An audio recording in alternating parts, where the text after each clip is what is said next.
Colin will be our moderator, and we have Rachel Briscoe and Jessica Yaeger. So thank you both so much for coming. You all behaved wonderfully. Let's just do that again.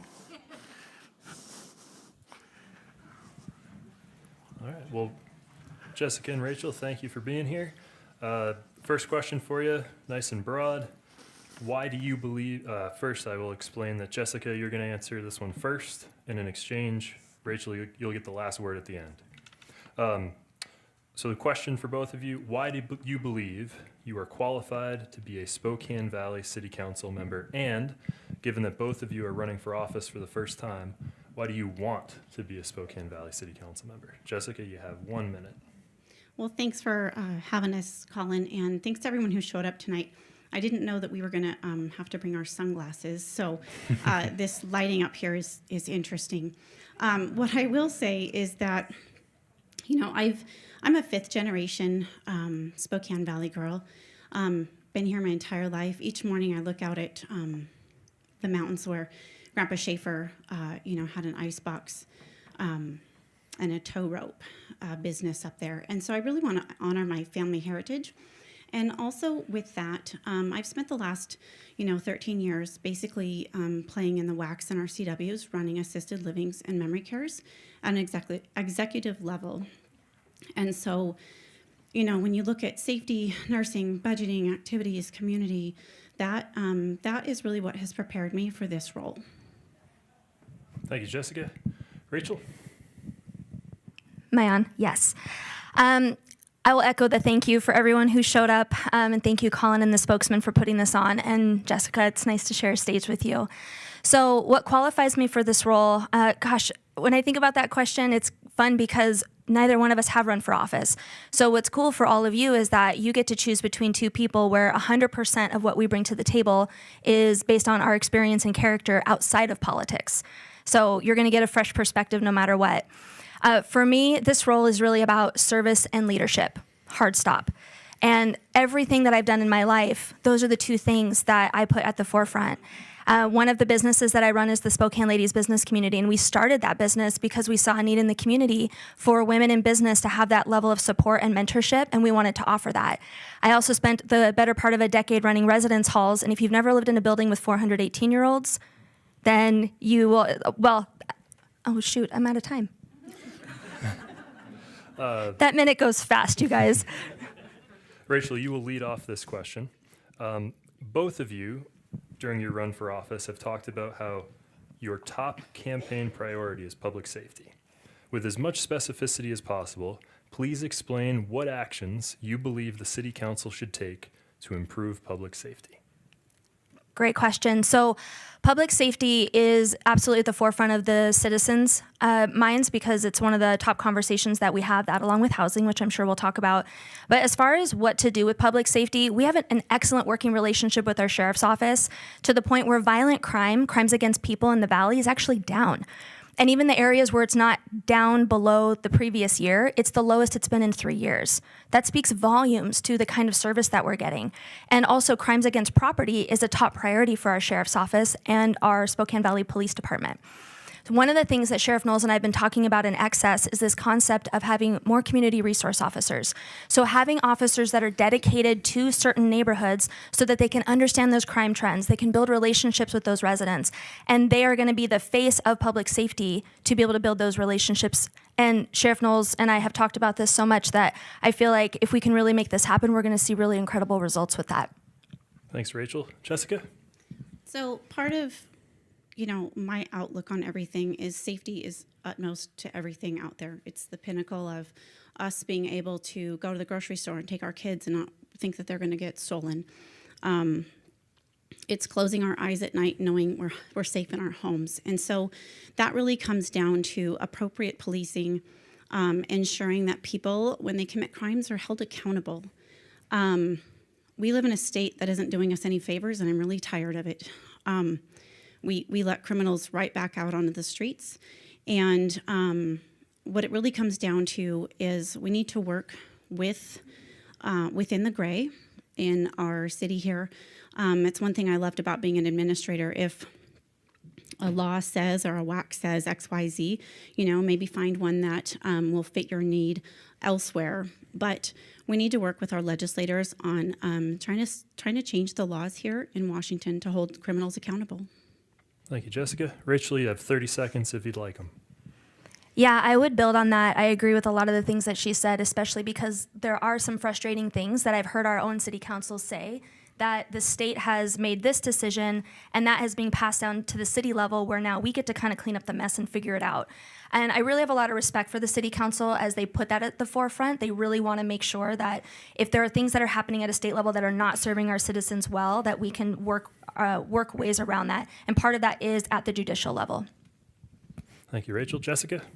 What I will say is that when I met with Sheriff Knowles in the spring, crime was down. And about 2 weeks ago, all I've heard is crime is up. And everyone that I talked to at thousands of doorsteps, crime is up. So I'm going to disagree and say that crime is down, because truly it's what everyone is talking about, and we're all tired of living within the confines of will we get robbed today? Thank you, Jessica. We're going to stay on public safety for this next one, and you can lead us off, Jessica. Do you think Spokane Valley should form its own police department? Or do you think the city should continue contracting with the county sheriff's office for law enforcement? So Rachel and I were discussing, it's hard to go second because we don't want to say exactly what was said just prior to, so that's difficult to, because a lot of what we wanted to say has already been said. So just bear with us if we're repeating ourselves. But what I will say is, I know on my website that I wanted our own sheriff's department, or our own police department here in the city. Are we the size of the city that can hold one? Possibly. Will it cost a lot of money? Absolutely. We're already spending a lot of money on it. We have no control over it. But what I will say is that I will hold the sheriff's department accountable to their contract. I will hold the sheriff's department accountable to what it is we're paying for. And if they cannot or will not bring the services to the citizens of the Spokane Valley to make us safe, then I will absolutely move toward getting our own department. Thanks, Jessica. Rachel? Yeah, from the beginning, understanding the different dynamics for having our own police department, because when I was first approached with this question, I thought, oh, well, tell me more about that, because I didn't really understand why we would change what we already have. And I hear what people say when they think we need to have our own police department because our city's growing, crime is on the rise around the nation, around our region, and they want to be proactive, and I absolutely understand that. One of the things, though, is that you have to look at the data, which I shared in the last question, and also the working relationship that we have. Whenever I sit down with Sheriff Knowles or Chief Ellis, they make it so crystal clear that they want absolutely what is best for Spokane Valley. We're not the second-tier people that they're serving, right? We are a priority to them. And so he's asked me this question. He says, if anyone in the Valley ever wonders, or he said, what is it that Spokane Valley wants that we have not delivered on? He's like, if there's anything that the Valley needs, all they have to do is ask. And I think that's a working relationship that we can really work on or continue to work with. Thank you, Rachel. Jessica? I'll just kind of echo the fact that the Sheriff's Department is doing a good job. We're waiting on this report to come out to really show us what we need. And it's not, 312s. It's do we need more police in this area at this time? So it's going to be really, in particular, what it is we need to keep our citizens safe. And I think that, I think Chief Ellis said it'll be out next week, but we've heard that so often. So I really do think that will help patrol us and keep things safer. But I'm kind of neutral on the whole thing. I just want to get what we're being paid, what we're paying for as citizens. Thank you, Jessica. Rachel? Yeah, I would say at the point where we would need to bring up this conversation again, because we did just re-sign that contract this year, and as far as things are going in the Valley, things are going well. There are areas where we can really clean up, like with property crime and nuisance behavior. But I would encourage the public that if there are things that you want to see in your neighborhoods that you're not currently seeing that could be offered by our police department, come to a meeting, meet Chief Ellis, reach out to Sheriff Knowles. They want to hear that from you. Thank you. Last year, for the 14th year in a row, Spokane Valley opted against a 1% property tax increase. That tax would have cost the typical homeowner about $3.50 and brought the city an additional $131,000 in revenue. Are you for or against taking the 1%? And you're going to lead us off on this one, Rachel. When it comes to taxes, there are three things that I always consider. Taxes should be a last resort. Why do we need this tax? What's it for? And then we should be able to show that we've been good stewards with what we already have. One of the things I love about the Valley is we have shown time and time again that the council has done a great job with what the taxpayers have been paying. I don't even know how many years in a row we've had clean audits, but we just celebrated another one. Chelsea Taylor and her team do an incredible job. The council, current council, very focused on being fiscally responsible. And it's one of the things I brag about whenever people ask me about my city. So I would say we're checking that box for sure. But when it comes to a property tax, as a citizen, I would want to know what exactly is this going for, and is this the last resort? Have we creatively thought of other ways that we could come up with whatever money that we need for this thing? And a property tax is absolutely what the next option is. Thank you, Rachel. Jessica? I would echo a lot of what Rachel said. I work with seniors who are all on a fixed income. Quite frankly, all of us in this room are on a fixed income. We really need to make sure that we keep our good bond rating in the Valley. We need to make sure that taxes are a last resort and that we're not pricing people to the point, especially our seniors, where they can't afford their food, medications, that kind of stuff. So we need to look out for the vulnerable populations anytime it comes down to taxes. A lot of us really can find an extra dollar or two in our budget per year. A lot of us waste a lot of money at the grocery store on things we throw away or don't eat, whatnot. I'm terrible about that. But what I will say is that raising taxes is a last resort. I really think that we could be taking that, and over the last 10 years, it would have, bought a lot of police officers. Thank you, Jessica. Rachel, anything you'd like to add? No, thank you. 30 seconds if you want them. That's okay. Okay. Jessica, this one you will take first, and it's addressed to you anyway, which is convenient for me. Jessica, you attended a Christian rock concert a few months ago in downtown Spokane and appeared on stage alongside former state representative Matt Shea, who was ousted from the House Republican caucus in 2019 after an independent investigation determined he committed an act of domestic terrorism by helping plan the armed takeover of the Malheur National Wildlife Refuge in 2016. Shea continues to have influence over Spokane Valley politics. Please explain your thoughts on Shea's views. I believe you and I had this conversation, Colin, and I don't really know how long you guys are going to beat this dead horse, really. I don't know Matt Shea. And I also would like to find out what is so wrong about praying for our city. You can stop there if you'd like. I'll stop there. Rachel? What's the question for me? Question for you. Should I have been on? Shea continues to have influence over Spokane Valley politics. Please explain your thoughts on Shea's views. I don't know him. I understand that there's a lot of people who have been hurt by him, and I don't want to diminish that. But I personally have never met him. I don't believe I've been influenced by his views. If I have, I'm unaware of it.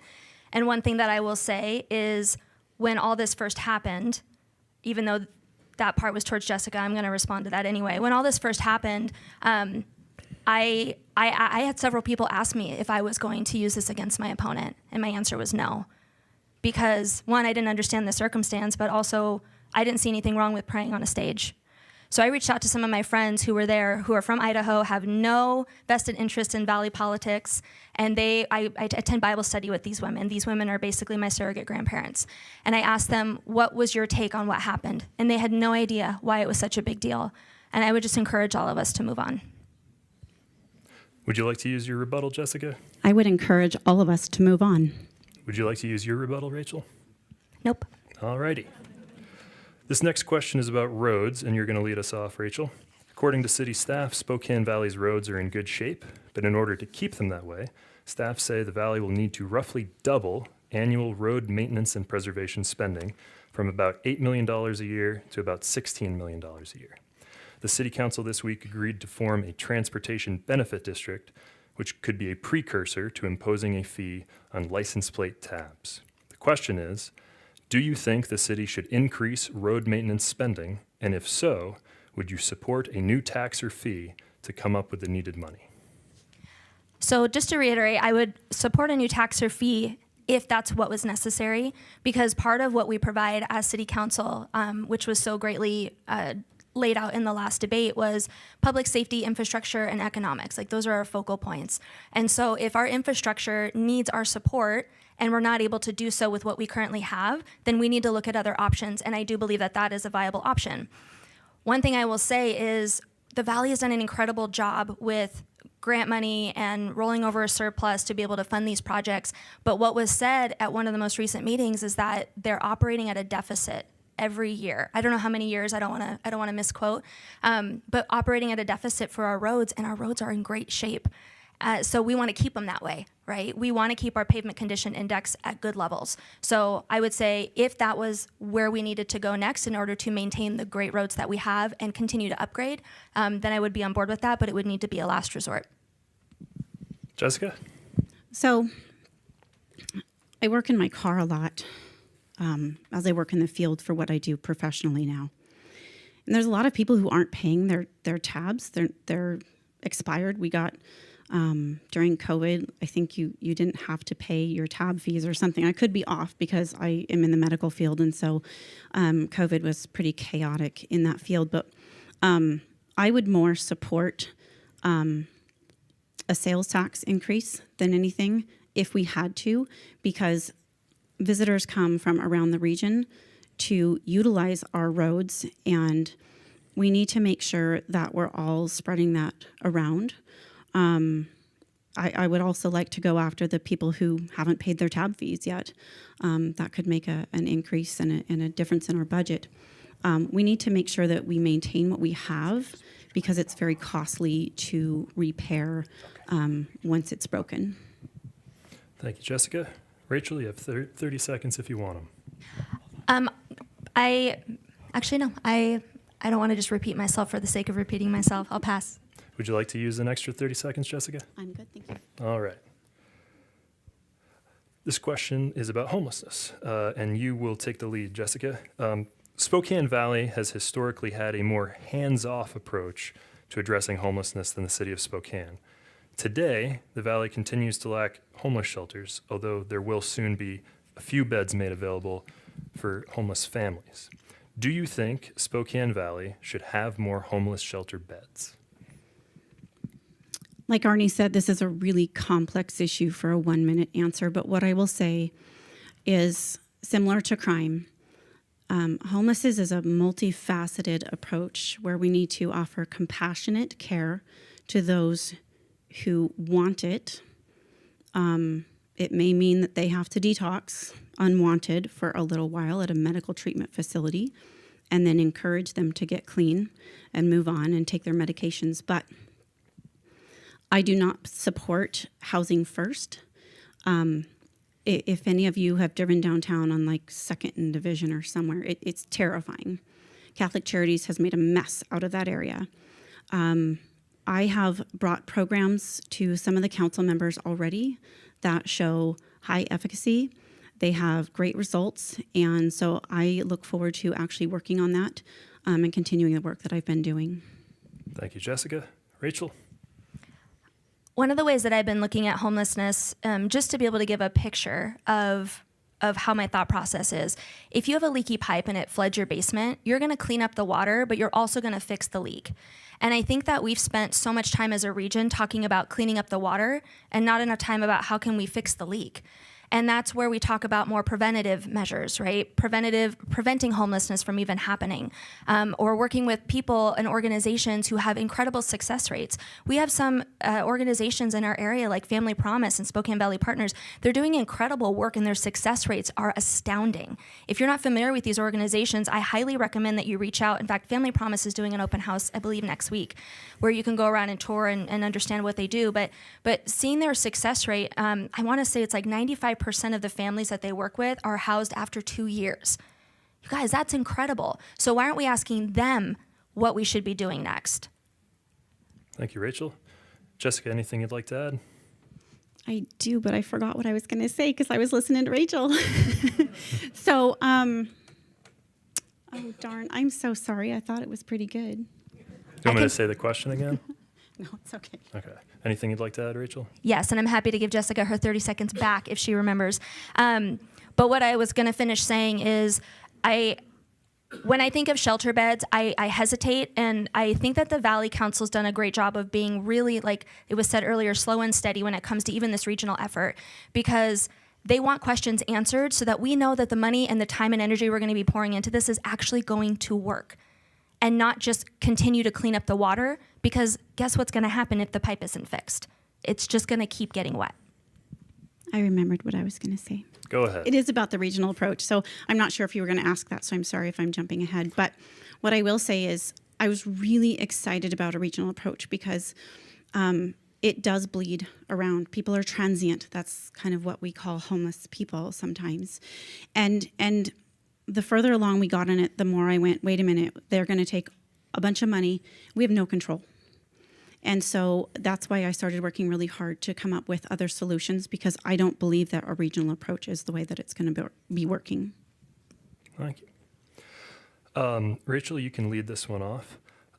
Unlike many cities, people in Spokane Valley who want to go to the library, it seems same as any other library, but it's part of a county-wide library system.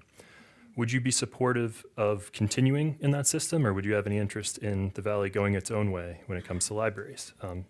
You can lead us off, Rachel. Well, one of the things you can count on me as your elected official is I will always be honest with you. I have not thought about this. This is not something that I've given a lot of thought to. My initial response is, I love the library that we just opened up this summer here in the Valley. My kids and I go there a lot, and I see no issue with that approach. But my next step will be, now that this question's been answered and I don't have an answer, or been asked and I don't have an answer to it, my next step is going to be calling a few people that I have in mind right now to say, hey, how would you answer this? And what do you think about this? Because you guys, I'm not going to pretend that I have all the answers. I don't. We literally do not have all the answers. But I know a lot of incredible people that I can ask the questions to get the answers that I need. Jessica? I didn't anticipate a library question either, but I'm not sure how we would want to necessarily break off of this system. It seems to be working rather well. And I've talked to thousands of people on their doorsteps, and no one has complaints about it. Everyone seems to think that things are going in the right direction. What we do really need to work on is the homelessness, crime, and addiction. Thank you. Jessica, you can lead this one off. Do you think Spokane Valley should have term limits for city council members? And if so, how long do you think a city council member should be allowed to serve? And Jessica, you can lead this one off. So practice makes permanent. It's not perfect. I think that if things are going really well, then why would someone then step away?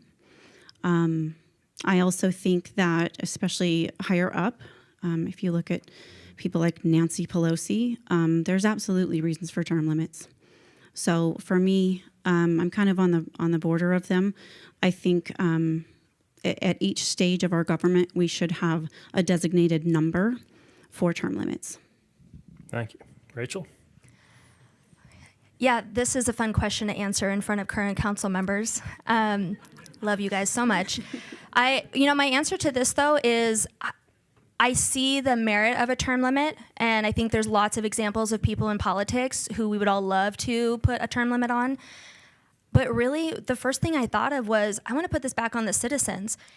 Do your research. And if there's someone who's been in office for a long period of time and they're no longer serving and adding value to the community, you don't have to vote for them. You can support the other candidate. You can do your part. I think that term limits may have a place in other forms of office, but I also understand that at a city level, we have an opportunity to be more locally involved and engaged. And one of my visions for being in office is to have more civic engagement, where the citizens are holding us accountable and we're adding value to them because we actually understand what they need. And I think if we had more civic engagement, we wouldn't necessarily need term limits. Thank you. Jessica, is there anything you'd want to add? Yeah, I think that when we look at the term limits. I do like the idea of people getting more involved, which is one of the reasons I got involved myself, and really making sure that we are here to represent the public, the citizens of the Spokane Valley. That is the utmost goal in this position, and local politics is really important.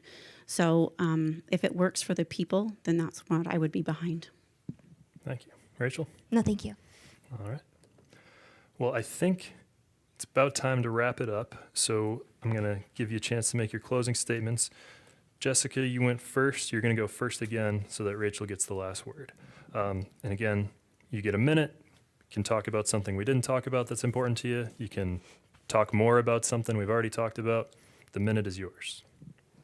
Well, I think the only thing we really didn't talk about was the free market. But I will say that smaller government, to me, is better. Less regulations is better. And going off of supply and demand is really important to me. I have worked in executive leadership roles for many years now, and I would ask for your vote because I'm the person that is going to put citizens first, their safety first.